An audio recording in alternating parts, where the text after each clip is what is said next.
అధ్యక్షులు వంశీకృష్ణ గారికి, వేదిక మీద ఉన్నటువంటి కాంగ్రెస్ పార్టీ పెద్దలందరికీ, ఈ కార్యక్రమానికి విచ్చేసినటువంటి రైతులు, రైతు సోదరులు, కాంగ్రెస్ పార్టీ కార్యకర్తలందరికీ కూడా నమస్కారం తెలియజేస్తా ఉన్నాం.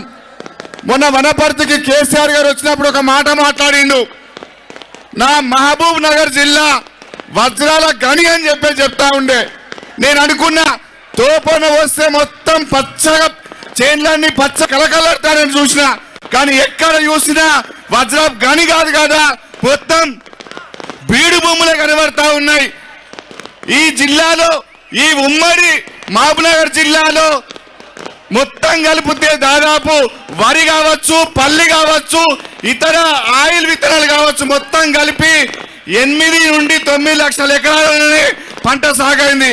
అంటే ఇప్పటికీ కూడా తెలంగాణ వచ్చిన తర్వాత కూడా మహబూబ్ నగర్ జిల్లా బీడు భూమిగానే ఉంది తప్పితే తెలంగాణ వచ్చిన తర్వాత ఎక్కడ కూడా ఈ భూములన్నీ సస్యశ్యామలం కాలేవు. అందుకనే మిత్రులు ఆలోచించండి. ఇవాళ చాలా మంది నేను తోపన వస్తుంటే రైతులను అడిగిన, ఎందుకు బీడుగా ఉంచుకున్నారు, ఎందుకు వరి సాగు చేయాలని చెప్పేసి నేను అడుగుతా ఉంటే, బక్కోడు వరి వేయద్దన్నాడు కాబట్టి మేము ఈ సౌడు భూములలో వేరే పంట వండదు, జానువారి భూములలో వేరే పంట వండదు కాబట్టి మేము వరి వేయాలని చెప్పేసి చెప్తా ఉన్నారు. మిత్రులారా ఒకటే గుర్తు పెట్టుకోండి, ఆ భూములలో వరి వండదు, వరి తప్ప వేరేది వండదు. ఈ భూమి మనది, ఈ కష్టం మనది. అందుకని మనం వరి వండించి ఖచ్చితంగా ప్రభుత్వం కొనుగోలు చేయాలని చెప్పేసి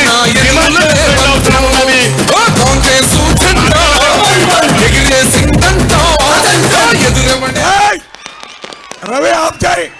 ఇప్పుడు పెద్దలు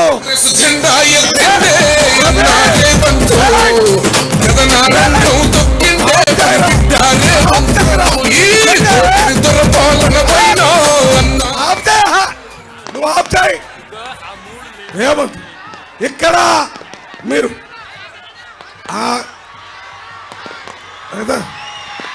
రాన్న బెల్లే నాయక్ గారిని మాట్లాడాలని కోరుతున్నాను.